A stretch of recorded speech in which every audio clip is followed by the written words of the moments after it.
다 함께 경건한 마음으로 묵상 기도하시면서 주일 낮 예배를 드리도록 하겠습니다.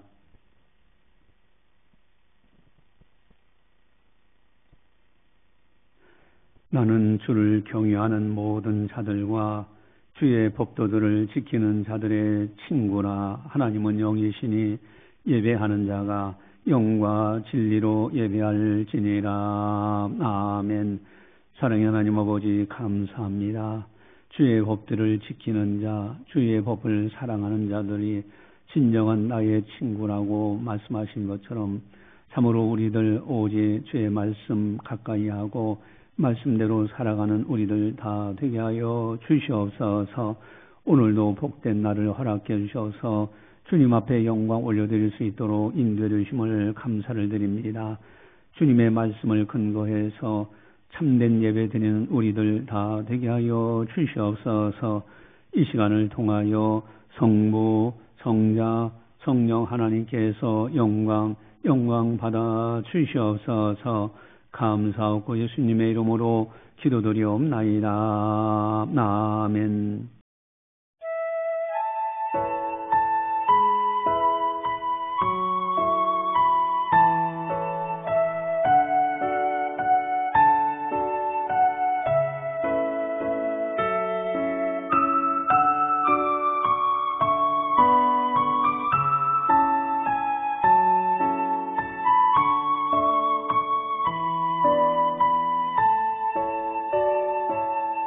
빛나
찬송가 27장입니다. 다 함께 참회의 기도를 드리도록 하겠습니다. 하나님과 나만이 아는 죄를 참회하소서 깨끗하게 용서받으시기 바랍니다.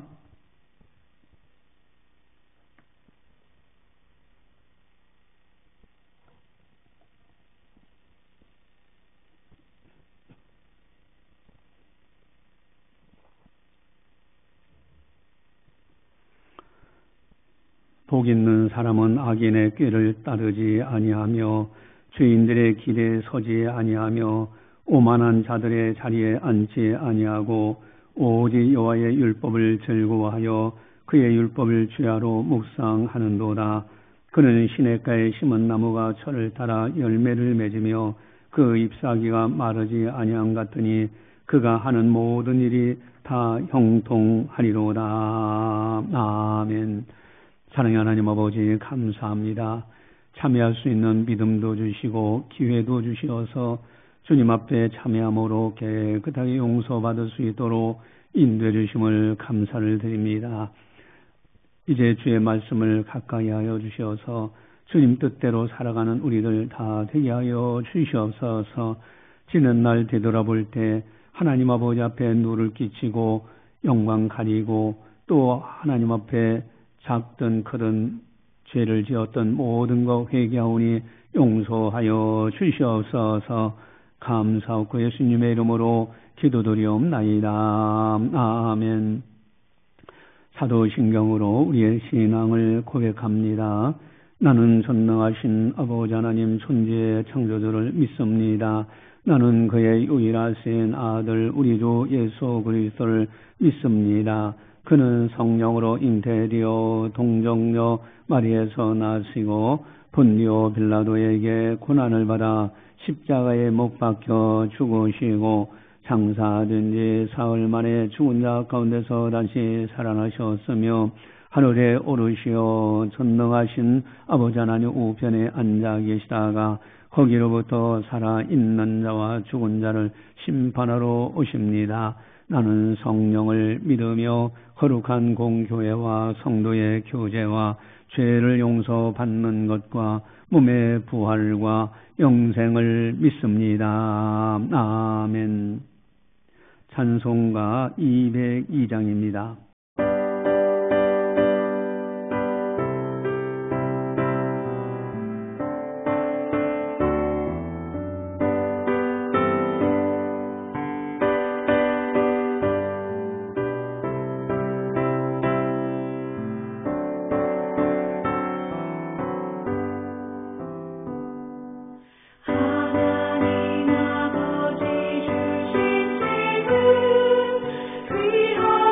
주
이 시간 우리에게 주시는 하나님의 말씀은 요한복음 20장 31절 말씀입니다.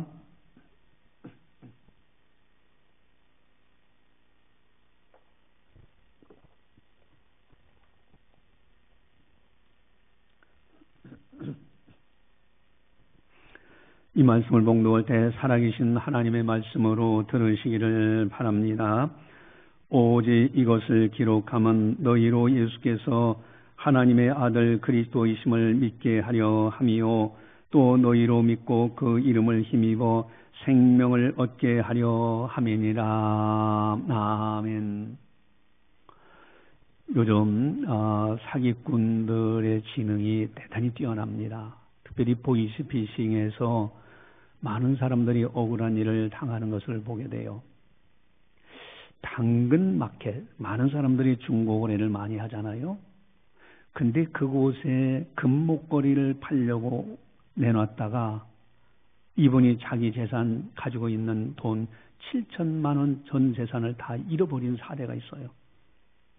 사기를 당해도 이렇게 당할 수가 있을까? 아니, 당근 마켓에서 팔려고 내놨는데 7천만 원이 날아갔다? 도대체 이게 어떻게 된 건가? 대략 내용은 그렇습니다. 이제 할아버지가 할머니는 세상을 떠났고, 그래서 이제 손주 생일이 되어서, 그래서 선물 좀 사주려고 7천만 원 있지만은 그러나 금목걸이 팔아서 돈을 마련해서 이렇게 줘야 되겠다 생각을 했던 것 같아요. 이 당근마켓에 560만 원에 팝니다 하고 내놨더니 한 사람이 연락 와. 근데 그 사람이 뭐라고 하느냐. 내가 그거 사겠습니다. 그 대신 500만 원을 당신 통장에 넣어주고 60만 원은 가서 그 물건이 진짜인지 가짜인지 금은방에 가서 다시 분석해보고 그 다음에 60만 원을 드리겠습니다. 근데 500만 원이 통장에 들어왔어요. 그럼 안심하죠. 누구든지 뭐 그렇게 그 정도 들어왔으면은 60만 원 사기친다 하더라도 뭐 그냥 그럴 수도 있지 하지 않겠습니까? 이거 안심한 거예요. 근데 통장에 딱 찍힌 이름 보니까 산다는 사람의 이름이 아니라 다른 사람이야. 그래서 왜 다른 사람의 이름으로 돼 있습니까? 했더니 우리 매형입니다 그러는 거예요. 그래서 믿거니 했어요. 그런데 며칠 지나니까 그 자기가 올렸던 그 내용 아주 유사하게 똑같이 올려서 그 목걸이 판다고 하고 500만 원에 판다고 해놨어요. 그리고서 그 사람이 이제 산다는 사람이 그렇게 이제 올려놓은 거죠. 그러니까 이 사람은 뭐 이게 나하고 똑같은 거 비슷한데 누가 500만 원에 판다고 하나? 그랬는데 어느 날 경찰서에서 연락 옵니다. 당신을 사기 혐의로 고소가 들어와서 조사를 해야 되겠다. 깜짝 놀라죠. 그리고 사기 혐의로 조사를 하게 되면 일단은 은행의 모든 통장은 정지가 돼요. 거래 중지가 돼요. 그러니까 은행에서도 연락이 온 거예요. 거래 중지가 된다. 그래서 실제 경찰관인가 한번 확인해 보니까 실제 맞아요. 실제 거기에 사기 혐의로 고소가 된 것이 맞아요. 그러니까 이거 큰일 난 거예요. 그래서 보니까 그 산다는 사람의 이름으로 되지 않고 다른 사람의 이름으로 놓고 이제는 그렇게 받아서 넣어주고 그리고는 그 500만 원이 마치 그 사람 물건이 한 것처럼 해가지고 이를 사기 혐의로 뒤집어 씌운 거예요.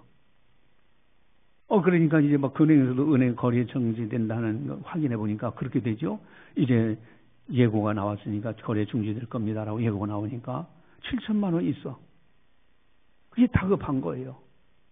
근데 바로 그걸 확인한 그날 밤에 그날 저녁 때 난 모르는 사람의 전화가 오는데 자기는 수사본부에 누구라고 그러면서 자세하게 하나하나 설명을 하는 거예요. 지금 그들이 짜고 하는 거기 때문에 그 560만 원 그부터 시작해서 500만 원 이야기가 누구 이름으로 이장이 누구 이름으로 거기 입금하지 않았습니까? 이거까지 자세히 얘기하니까 진짜 수사관인 줄 알지요. 그걸 믿은 거예요. 그러면서 그 수사관이 그래요. 한 가지 방법이 있다. 그것이 뭐냐면은 당신이 가지고 있는 모든 금융 자산을 묶이기 전에 안전 계좌로 옮겨놔라. 그리고 바로 이것이 해결되면 내일 오전 아침에 해결될 건데 아침에 해결되자마자 안전 계좌 다시 당신 통장으로 옮기면 된다. 그러니까 지금 상황을 보니까 자기로서는 다 신뢰가 가는 거예요. 그래서 그걸 믿고서 안전 계좌로 다 예금을 자동 이체를 다 해놨어. 아니 그냥 이체를 다 해놨습니다. 그러니까 이제 했는데 그 이튿날 아침에 그 수사관이란 곳에 전화를 걸었더니 안 받아. 없어. 그래서 이제 이거 당한 거 아닌가. 그래서 부랴부랴 경찰서에 가서 신고했더니 그 보이스피싱입니다. 여러분 아주 그럴듯하잖아요. 아주 진짜 신뢰가 가도록 그렇게 실제 사기꾼으로 고소까지 해놓고서 그런 다음에 이렇게 작업을 할 때 오직하는 사람들 다 넘어가지 않겠는가. 이 사람은요 이제 자기가 노후에 살아갈 전 재산을 다 잃어버리고 나니까 이제는 땅을 쳐도 소용없어. 수사관들도 그러더랍니다. 이건 받을 길이 없습니다. 이미 다 통장 계좌이체 해가지고 없을 겁니다. 여러분 이거 얼마나 기가 막힌 일이에요. 영적인 사기꾼들 많잖아요. 또 비슷한 사례입니다. 신천지 이만희 마찬가지예요. 거기서도 여러분 그 사람들의 수법도 꼭 사기치는 수법이에요. 우연을 가장한 만남 사기치잖아요. 여러분 우리들은요 배워야 됩니다. 좋은 책도 읽어야 되고 지혜서를 많이 읽어야 되고요. 그래야 이런 사기에 당하지 않고 아름답게 살아갈 수 있는 것 아닌가. 여러분 그럼 전철에서 이렇게 전철을 타보면은 사람들이 나름대로 다 앉아가지고요 스마트폰 보거나 뭘 하든지 하고 있어요. 어떤 사람은 책을 읽기도 하고 어떤 사람은 스마트폰, 대부분이 스마트폰입니다. 또 어떤 이는 스마트폰으로 쇼핑하는 사람들이 꽤 많아. 그리고 게임하는 사람들이 의외로 많아. 또 가중에 이렇게 보니까요 간혹 성경을 읽는 사람들이 있어요. 리시버 이렇게 끼우고. 여러분 노인이 성경을 읽는 모습은요 정말 경건하고 고고한 모습입니다. 나이가 들어서 백발이 되었을 때 성경을 읽는 모습은 아름다운 모습이에요. 또 어떤 젊은이들은 성경을 읽고 있으면 이렇게 있는 모습을 보면 참 희망이 보입니다. 하나님께서 저 젊은이는 크게 쓰실 것 같다. 여러분 지성인이라고 하면은 최소한 베스트셀러 책은 읽는 여유를 가져야 됩니다. 여러분 이 세상에서 가장 많이 읽은 거 베스트셀러가 뭘까? 성경입니다. 성경을 통하여 지혜를 얻어야 되는 거요. 그리고 성경을 통하여 자신을 정화시키고요. 세상 욕심을 내려놓고 교만도 내려놓고 윤리와 도덕을 회복하고 사회에 유익을 끼치고 덕을 세우는 사람이 되어야 되는 거예요. 그래서 늘 성경을 읽어야 되는 겁니다. 그런데 문제는 세상 사람들도 성경을 읽는 사람이 있는데 교회 다니는 성도가 성경을 읽지 않는다면은 그냥 설교만 듣고 만다면은 그것도 설교 들어도 건성으로 그저 듣고 일주일 동안 성경 한 구절 읽지 않고 살아간다고 한다면은 어떻게 되겠는가? 여러분 새벽기도 나와서 수회되라도 참석해서 뭔가 하나님의 말씀을 가까이 하고 또 문자 방송 보내면 문자 방송이라도 들으면서 하나님께 가까이 간다면 얼마나 아름답겠느냐 이거예요. 그러나 그렇지 못하고 세상 사람들처럼 살아간다면 과연 하나님의 사람이라고 할 수 있을까? 여러분 스님들도 성경을 읽는 사람이 있어요. 이성철 스님은요 성경을 여러 번 읽어가지고 낡아져 있다고 합니다. 여러분 그렇게 해서 세상 아주 떠난 분이지만은 하물며 성도라고 하면서 읽지 않는다면 어떻게 되겠는가? 여러분 우리들도 성경을 가까이 해야 됩니다. 시편 119편 63절 보니까 시편 119편 63절 우리 주보지에 나와 있는데 같이 보겠습니다. 나는 주를 경외하는 모든 자들과 주의 법도를 지키는 자들의 친구라. 아멘. 그저 아무나 먹고 친구 그러는 것이 아니라 주의 법도를 지키는 자들이 나의 친구라. 친구관이 달라요. 소유관도 마찬가지입니다. 나는 재물을 많이 놓고서 이젠 든든하다. 그 개념이 아니에요.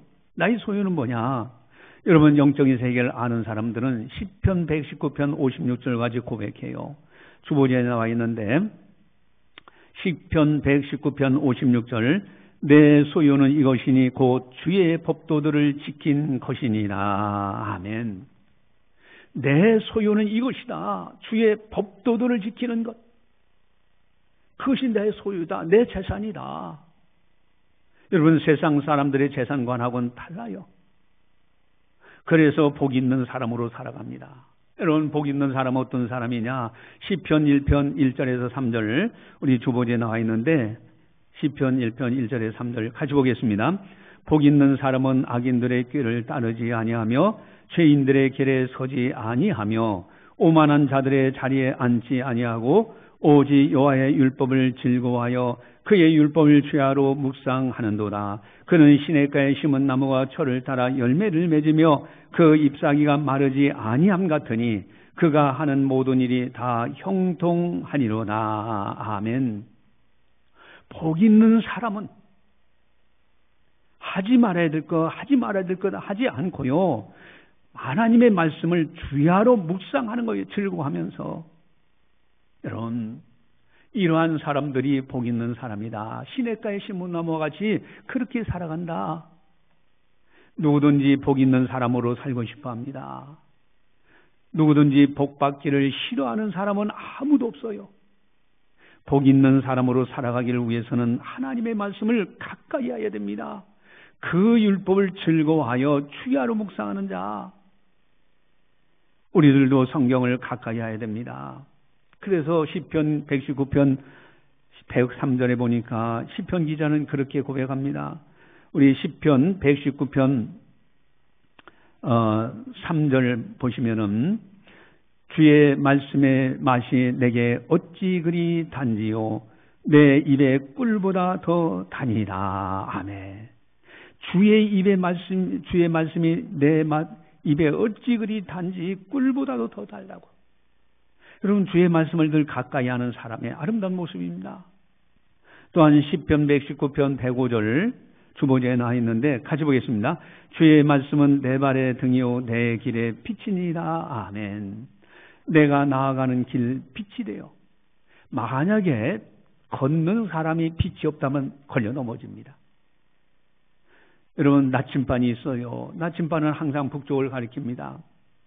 여러분 나침반을 따라가면 향로를 바르게 갈 수 있어. 영원한 나침반이신 예수 그리스도 즉 우리에게 말씀하신 그 성경 말씀이 우리의 나침반이에요. 그걸 따라갈 때 멸망하지 않고 생명의 길을 걸어가게 되게 된다 하는 것입니다. 여러분 우리는 주의 말씀을 가까이 해야 됩니다. 그런데 가까이 해서 성경 읽는 건 너무너무 중요한데 근데 더 큰 문제가 있어요. 그게 뭘까? 오늘 설교 제목입니다.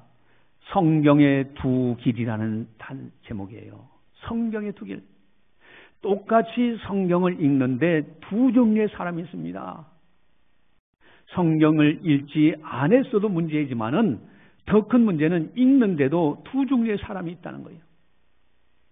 성경을 읽으면서 어떤 이는 생명의 길을 걷지만은 어떤 이는 멸망의 길로 가고 있더라는 거예요. 성경의 두 길, 생명의 길과 멸망의 길입니다. 성경을 읽지 않는 자가 멸망의 길, 이건 당연해요.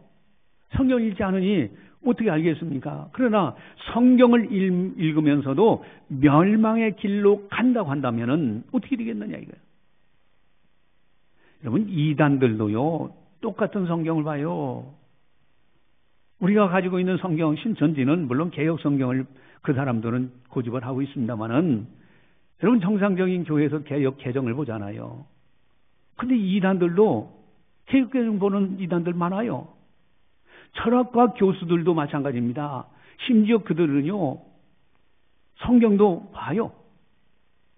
그러면서 철학적으로 이야기하면서 하나님의 말씀을 깎아내리죠. 심지어 불교 대학에서도 성경을 읽는다고 합니다. 그렇다면은 성경의 두 길 중에서 생명의 길을 걷는 사람은 어떤 사람일까? 특징은 뭘까? 생명의 길을 걷는 사람은 성경에서 그런 사람들의 성경화는 어떻게 될까? 첫 번째 생명의 길을 걷는 사람들의 첫 번째 특징은요, 우리 31절에 나와 있는데, 우리 31절 같이 함께 보겠습니다. 같이 봅니다. 오직 이것을 기록함은 너희로 예수께서 하나님의 아들 그리스도이심을 믿게 하려 함이요 또 너희로 믿고 그 이름을 힘입어 생명을 얻게 하려 하심이라. 아멘. 오직 이것을 기록함은, 여러분, 하나님께서 성경을 기록한 목적을 알고 신앙생활을 하는 거예요. 이 본문을 기록한 하나님의 뜻, 바른 해석을 하는 거예요. 그 뜻을 분별하고 이 본문에서 하나님께서 나에게 무엇을 말씀하시려고 하는가, 이것을 바르게 깨닫는 것, 이것이 첫 번째 생명의 길을 걷는 사람들의 특징입니다. 엉터리 해석하는 사람들이 요즘 많잖아요. 알레고리적 해석을 즐겨하는 사람들이 참 많습니다. 성경의 본문 원래의 그 저자가 기록할 당시에 하나님께서 주신 메시지는 그게 아닌데 해석을 알레고리적으로 해석해. 여러분, 신천지 이단들이 자주 사용하는 것이 비유풀이입니다.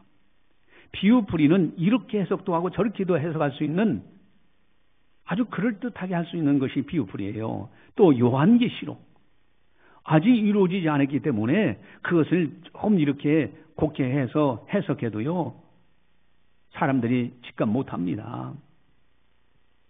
여러분, 그럴듯한 것 같아서 성도들이 속는 경우가 너무 많아요. 오직 이것을 기록하면 성경 기록한 그 당시에 하나님께서 주시는 메시지를 발견해야 되는데 그것이 아니더라는 거예요. 그래서 잠언서 기자는 이렇게 말씀하십니다. 잠언 14장 12절, 우리 주보지에 나와 있는데 같이 보겠습니다. 14장 12절 같이 봅니다. 어떤 길은 사람이 보기에 바르나 필경은 사망의 길이니라. 아멘. 자기들 길이는 이것이 바르게 성경 해석이 하나보다 했는데 사망의 길이요. 여러분, 그러나 정상적인 교단 목사님들은 바르게 성경을 해석하려고 합니다. 그래서 신학교에서 훈련받는 것이 신약 서기 방법론. 여러분, 신학과 학생들은요, 신약 서기 방법론과 구약 서기 방법론을 제대로 배워요. 여러분, 구약 사본이, 이 땅에 원본은 지금 발견이 안 됐지만은 사본이, 구약 사본 900가지가 있어요. 신약 그리스도 사본은 5,800개가 있습니다. 라틴어 사본은 10,000개가 있어요. 그 밖에도 시리아 사본, 콥티아 사본, 여러분, 수만 가지의 이런 성경의 사본들이 있는데 어느 것이 하나님 뜻에 가장 가까운가? 이런 분석 작업들이 다 구석방, 신석방에서 하게 됩니다.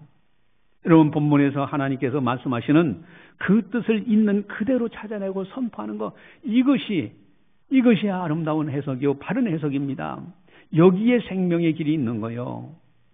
그러나 이단들은 똑같은 성경을 읽지만은 멸망의 길로 가고 있지 않습니까? 그래서 베드로 사도는 분명하게 이렇게 말씀하십니다. 우리 베드로서 3장 16절 17절 주보지에 나와 있는데 같이 함께 보겠습니다. 베드로서 3장 16절 17절 같이 봅니다. 또 그 모든 편지에도 이런 일에 관하여 말하였으되 그 중에 알기 어려운 것이 더러 있으니 무식한 자들과 굳세지 못한 자들이 다른 성경과 같이 그것도 억지로 풀다가 스스로 멸망에 이르느니라. 그러므로 사랑하는 자들아, 너희가 이것을 미리 알았은즉 무법한 자들의 미혹에 이끌려 너희가 굳센 데서 떨어질까 삼가라. 아멘. 조심하라는 거예요. 억지로 풀다가 멸망의 길을 갖는 사람들이 많이 있다는 거예요. 자기들의 욕심, 자기들의 주장, 자기 해석에 집중하는 거예요.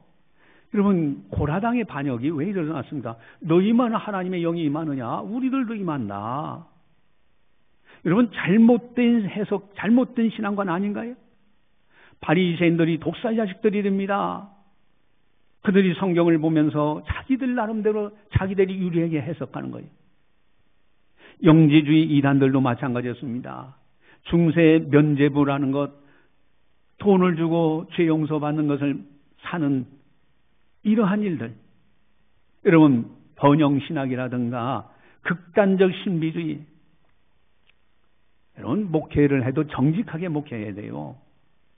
그런데 가끔 가다 보면 그런 사람도 있어요. 목회자 중에서 자기가 신령한 사람처럼 가장을 해. 마치 다른 사람들의 앞길을 마치는 것처럼 당신 그거 하면은 안 돼. 이렇게 해야 돼. 오늘 이렇게 가야 돼. 이렇게 누구를 만나면 이렇게 해야 돼.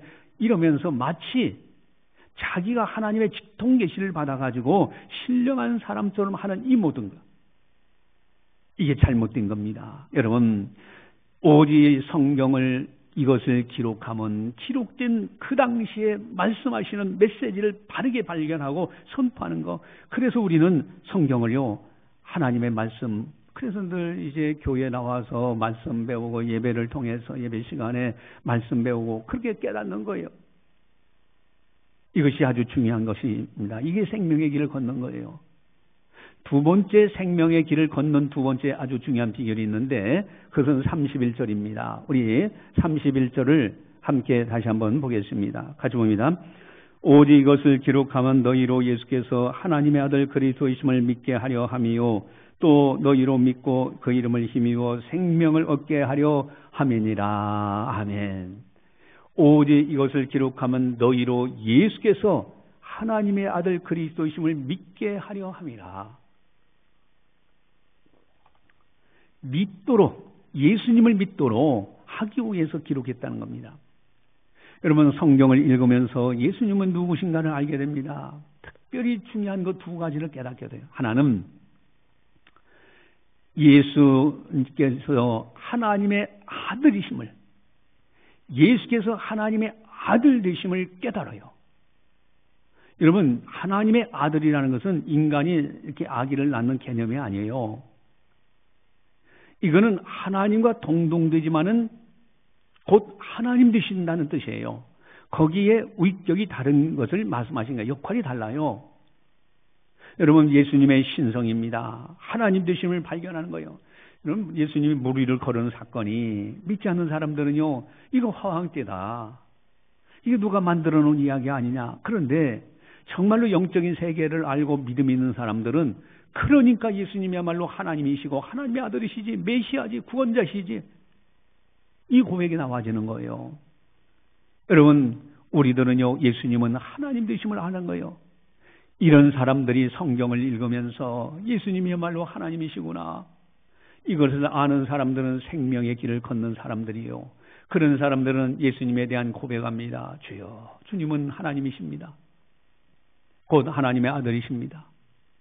그래서 도마가 위대한 신앙 고백을 하는데 의심 많은 도마가 아닙니다. 28절을 보시면은, 우리 28절 같이 보겠습니다. 도마가 대답하여 이르되 나의 주님이시오 나의 하나님이시니라. 아멘. My Lord, my God입니다. 나의 주님, 나의 하나님. 이것이 바로 영적인 세계를 알고 깨닫고 나면은요, 이걸 보기에 대해서 성경을 읽으면서 바로 예수님의말로 하나님의 아들 되심을 보게 돼요. 그러나 이단들은 어떻습니까? 교주를 신격화해 재림주가 된다고 주장을 해. 여러분, 정상적인 교회는 예수님을 찬양하지만은 이단들은 교주를 찬양합니다. 이단의 교주들의 한결같은 특징 중에 하나가 이렇게 사진을 찍은 걸 이렇게 보면요, 뭐 이만희부터 시작해서 다른 이단들 교주들이요, 백마 타고 사진을 찍어 요한계시록을 자기들 유리하게 해석해서 그럽니다. 여러분, 생명의 길을 걷는 사람은 성경에서 예수님은 하나님의 아들이심을 알게 됩니다. 멸망의 길을 걷는 사람들은 예수님을 비하시키고 교주를 높이려고 해요. 여러분, 성경 곳곳에서 예수님을 만나야 됩니다. 창세기 1장에서부터 우리의 모양대로, 하나님께서 우리의 형상대로, 우리 모양대로 사람을 지으셨다. 그 속에 예수님이 계신 거예요. 그 절 한 절 한 절 속에 전부 다 예수님이 계심을 느끼는 거예요. 요한계시록까지도 예수님, 여러분, 전등이 있는데 이 전등이 이렇게 여러 개가 우리 교회도 이렇게 있는데 전기가 연결되지 않으면 빛을 낼 수가 없습니다. 마찬가지입니다. 여러분, 성경을 통하여 예수님과 연결되지 아니하면은 생명이 없는 거예요. 생명의 길을 걷는 사람들은요, 성경을 통해서 예수님의 모습을 발견해요. 구약 성경에서도 예수님이 계심을 발견하고요, 신약 성경에서도 발견하고요, 다시 오실 예수님을 기다리면서, 그래서 성경 전체는 예수님에 관한 사랑의 이야기입니다. 또한 세 번째로는 생명의 길을 걷는 사람의 세 번째 특징이 또 나오는데, 우리 31절을 가져보겠습니다. 가져봅니다. 오직 이것을 기록하면 너희로 예수께서 하나님의 아들 그리스도이심을 믿게 하려 함이요 또 너희로 믿고 그 이름을 힘입어 생명을 얻게 하려 함이니라. 아멘. 너희로 믿고 그 이름을 힘입어 생명을 얻게 하려 함이니라. 성경을 읽으면 읽을수록 생명의 길을 걸어 천국 가는 길이 성경에 밝히 보여주고 있습니다. 세상에 소망을 두는 것이 아니라 천국에 소망을 두고 살아갑니다. 세상 것 부러워하지 않고요, 주님께서 무엇을 기뻐하실까를 고민합니다. 생명을 얻는 믿음으로 사는 사람들, 오직 의인은 믿음으로 말미암아 살리라. 그저 믿음으로 사는 거예요. 이것이 바로 생명의 길을 걷는 사람들. 그래서 성경을 통해서 생명을 얻어요. 여러분, 생명의 길을 걷는 사람들은 성경을 읽으면서 믿음이 강건해지고요, 영혼이 새롭게 되고 새 힘을 얻고요, 천국에 대한 확신을 가지게 됩니다. 여러분, 의사가 있는데 의사가 처방전을 내려줘요. 그 처방전대로 하면은 그 사람 건강을 회복할 수가 있어요. 근데 아무리 처방전이 있어도요, 그걸 무시한다면 그 사람의 건강은 더 이상 건강해질 수가 없잖아요. 여러분, 모든 처방전이 바로 성경 말씀입니다. 생명의 길을 가는 처방전이 그 생명의 길 성경 속에 있어요. 그래서 성경을 보면서 힘을 얻습니다. 네 번째로 생명을 걷는 네 번째 비결, 그것이 뭘까? 아주 중요한데 우리 31절을 같이 함께 보겠습니다. 같이 봅니다. 오직 이것을 기록하면 너희로 예수께서 하나님의 아들 그리스도이심을 믿게 하려 함이요 또 너희로 믿고 그 이름을 힘입어 생명을 얻게 하려 함이니라. 아멘. 다 세 가지 다 중요한 겁니다. 성경을 볼 때마다 이때 왜 이 말씀을 하셨는가 하고 하나님의 뜻을 발견하는 것 굉장히 중요하고요. 또 그 속에 예수님이 계심을 알고 예수님을 만나는 거예요. 또한 생명의 길이기 때문에 그 말씀을 통해서 새 힘을 얻어요. 다 중요합니다. 그 가운데서도 성경을 읽을 때 가장 중요한 것이 있는데 그것이 뭐냐면 31절 오직 이것을 기록하면 생명을 얻게 하려 함이니라. 여러분, 죄인을 구원하시는 하나님, 아직 죄인 되었어요.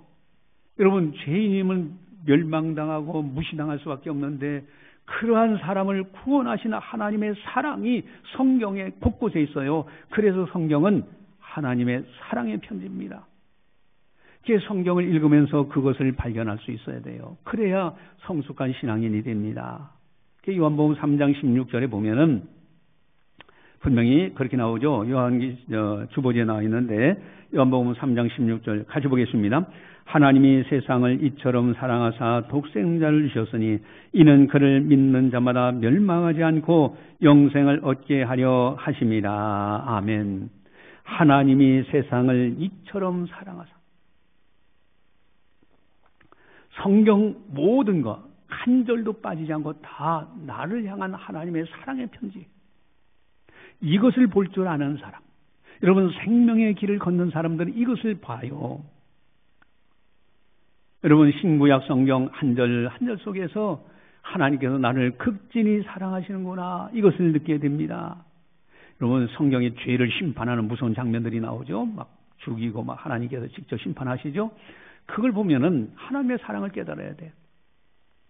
죄가 이렇게 무섭기 때문에 하나님께서 나에게 죄에 빠지지 않도록 사랑으로 말씀하신 거구나.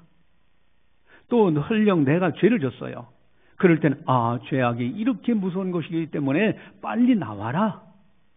나를 사랑해서 주시는 말씀이구나. 여러분, 가룟 유다가 목매어 자살했다. 이 배신하고 이렇게 또 주님을 부인하는 이것은야말로 얼마나 무서운 것인가. 그러니 너는 이런 사람이 되지 말라고 나를 사랑해서 주신 말씀 아니냐. 그러니까 신구약 성경 곳곳에 모든 것이 다 하나님의 사랑으로 가득 차 있어요. 제가 이제 대학원 학생들을 가르치면서 지난 이제 월요일 날에는 학생들한테 그랬습니다. 선악을 알게 하는 나무의 열매, 그것을 통해서 하나님의 사랑을 한번 관점에서 설명해 보라고 그랬어요. 여러분, 선악을 알게 하는 나무를 불평의 열매로 만들 수도 있어요. 왜? 전지전능하신 하나님이 이제 이미 아담과 하와가 죄를 지을 줄, 따먹을 줄 알았지 않겠느냐? 왜? 전지전능하시니까. 근데 왜 하필이면 선악과를 만들어 놓고 곧 기다렸다가 따먹으면, 너는 그러니까 이제 죽음이 오고 또 사망이 들어오고, 그리고 이 남자는 이마에서 땀을 흘려야 되고 여자는 해산의 고통이 있다. 왜 그렇게 하셨느냐? 아니, 그걸 만들지 않았더라면 차라리 그런 거 없었지 않겠느냐? 왜 만들어 놓고 죄질 줄 알면서도 만들어 놓으시고 그러고서 그렇게 하셨느냐? 이걸 사랑의 관점에서 한번 설명해 보라고 했어요. 여러분, 이제 이것은 중요한 것이 있습니다. 여러분, 거기에 엄청난 사랑이 있어요. 그 선악을 알게 하는 나무를 먹지 말라는 바로 앞전에는 동산의 나무의 실과는 네가 이문을 먹다 그랬어요. 그 얘기는 뭐냐면은 동산 중앙에 있는 모든 나무를 다 열매를 모든 걸 다 너희에게 주마. 단 한 가지만 지켜줘라. 나는 하나님이고 너희는 사람이지 않느냐. 요거 하나는 지켜줘라. 그것이 바로 신인 경계 지점인데 그것이 바로 선악을 알게 하는 나무의 열매예요. 여러분, 이게 하나님의 어마어마한 사랑 아닙니까? 다 가져. 다만 나는 하나님이고 너는 사람이지 않나. 여러분, 가정에서도 자녀들에게 이제 이렇게 나중에 이제 뭐 재산을 물려주고 할 때 물려준다고 가정해 봅시다. 그러면 물려주고 나서 그래, 나는 아버지고 너는 자식 아니냐. 이거는 지켜야 될 거 아니냐. 당연한 거 아닙니까? 그런데 여기에서요, 또 중요한 것이 있어요. 아니, 왜 선악을 알게 하는 나무의 열매일까? 사과나무라든가 배나무라든가 다른 나무 열매를 만들어 놓을 수도 있잖아요. 그런데 선악을 알게 하는 나무 열매는 그 이름 명칭이 도대체 이게 뭐냐? 이미 하나님은 따먹을 줄 알았어요. 그것이 바로 양심의 열매라는 거예요. 양심의 소리마저도 못 들으면 그는 화인 맞은 사람입니다. 이미 따먹을 줄 알았기 때문에 양심이라는 열매를 걸어놨어. 그것을 따먹는 순간에 양심이 눈이 밝아져서 자기가 부끄러운 줄 알아요. 그래서 다시 회개할 기회를 얻게 하신 거예요. 돌이켜서 회개함으로 하나님 앞에 돌아와 구원받을 수 있는 길을 열어놓으신 겁니다. 그러니 하나님의 사랑이 거기에도 가득한 거예요. 그래서 신구약 성경 전체는 하나님의 사랑으로 가득 차 있습니다. 나는 어느 길을 걷고 있는가? 성경에 두 길이 있습니다. 똑같이 성경을 읽어도 어떤 사람은 멸망의 길, 어떤 사람은 생명의 길을 걸어갑니다. 생명의 길을 걸어가는 사람들은 억지 해석이 아니라 본래 기록된 목적, 그 의미를 바르게 해석하려고 그래요. 두 번째, 생명의 길을 걷는 사람들은요, 그 속에 창세기부터 요한계시록까지 예수님을 만나요. 예수님이 함께 하심을 보게 돼요. 구절마다 예수님이 함께 하심을. 또한 그분이야말로 하나님의 아들이시고 곧 하나님 되신 분이라는 걸 알게 되고요. 뿐만 아니라 예수님은 그리스도십니다. 메시아예요. 그래서 우리 인간 참 사람으로 오셔서 한 손은 하나님의 손을 붙드시고 한 손은 사람의 손을 붙드셔서 중보 역할을 하시는 분. 이것을 성경을 통해서 우리가 보게 됩니다. 또한 생명의 길을 걷는 사람들은 이제 성경을 읽을 때마다 생명을 얻어요. 그래서 영적으로 힘을 얻고요. 주님을 찬송하며 그러면 천국에 대한 확신을 가지고 살게 돼요. 또한 생명의 길을 걷는 사람이 성경을 읽을 때 구절구절마다 창세기 1장 1절부터 모든 것이 하나님의 사랑으로 가득 찬 것을 발견하게 됩니다. 이것이 바로 생명의 길을 걷는 사람들의 성경관입니다. 성경을 보는 특징이에요. 여러분, 이러한 시각으로 성경을 대할 때 우리에게 생명의 길을 활짝 열어주시는 겁니다. 오나옵기는 이 은혜 속에서 승리하시기를 간절히 바라면서 기도하시겠습니다. 사랑의 하나님 아버지, 감사합니다. 저희들을 사랑해 주셔서 이제는 하나님의 말씀이 단순한 말씀이 아니라 생명의 말씀이요, 또한 그 말씀을 통하여 우리에게 끊임없이 말씀하고 계시고 예수 그리스도를 말씀하시고 특별히 하나님 되심을 알고 또 참사람으로 중보자 되시는 예수님을 발견하고 뿐만 아니라 이 말씀을 읽을 때마다 새 힘을 얻게 되고 또한 사랑의 편지 매 순간순간마다 모든 절 말씀이 다 나를 사랑해서 주시는 말씀이라는 것을 알게 하신 것 너무너무 감사를 드립니다. 늘 말씀을 가까이 하고 말씀의 법도를 지키는 자가 나의 친구나 또 내 소유는 이것이니 하나님의 말씀을 지키는 것이 바로 나의 재산이요 나의 소유라고 고백하는 믿음의 선진들의 고백처럼 우리들도 이와 같이 믿음의 길을 걸어갈 수 있도록 인도하여 주시옵소서. 감사하고 예수님의 이름으로 기도드리옵나이다. 아멘. 교회 소식을 전달합니다. 여러분, 전도, 화, 목, 금, 토 이렇게 오후 2시에 모여서 지금 전도하고 있습니다. 여러분들 시간 되시는 분들 꼭 참석하셔서 함께 동참을 하시기 바랍니다. 초청장을 주의 사랑하는 분들에게 정중히 주시면서 초청을 해주시기 바랍니다. 가족 전도에 아주 최선을 다하시기 바랍니다. 이번 기회에 온 가족이 하나님을 경외할 수 있도록 최선을 다해 주시고요. 초청잔치 찬조를 쭉 하셨습니다. 참고해 주시고요. 또 박원희 내과 원장님이 이번 잔치에 떡을 또 이렇게 찬조하시기로 하셨습니다. 참 감사하죠. 인도 건축 후원 최은전 집사님이 40만 원을 찬조하셨습니다. 여러분, 성령께서 인도하시는 대로 또 이렇게 헌금하면 우리들은 모아서 이 사역을 감당할 수 있는 겁니다. 여러분, 기도하면서 최선을 다해 주시기 바라고요. 밑에 교회 청소 담당 구역이 나옵니다.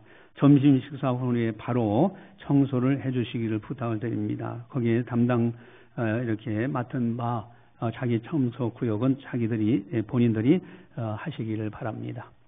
찬송가 204장입니다.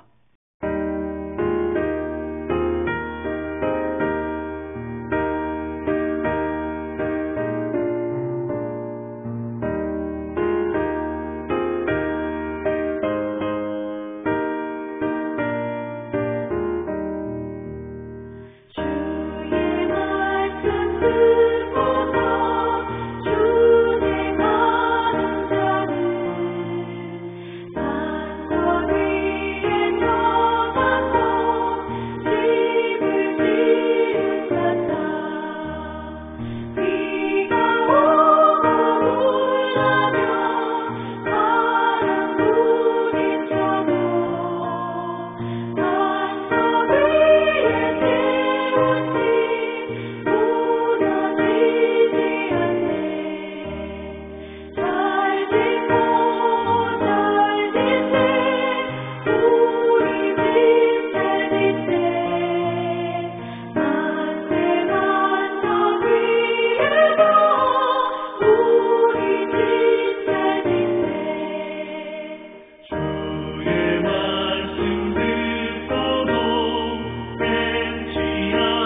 기도하시겠습니다.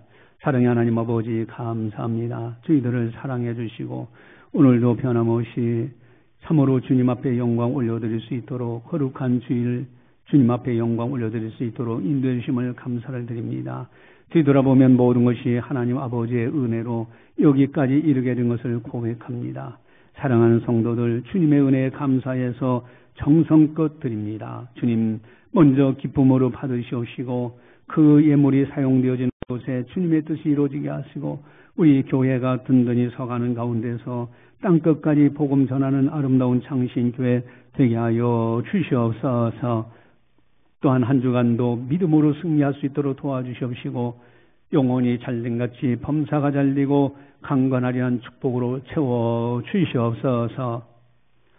이제는 우리 주 예수 그리스도의 은혜와 하나님 아버지의 무한하신 사랑하심과 성령님의 감화 교통 역사 교제 인도하심이 거룩한 날 맞이하여 하나님 아버지 앞에 영광 올려드리는 모든 성도들 머리머리 위에 섬기는 가정과 직장과 사업장과 교회와 나라와 민족 위에 세계 만방의 복음을 전하는 선교사님들 사역 위에 이제로부터 영원까지 함께 하시기를 간절히 축원하옵나이다. 아멘.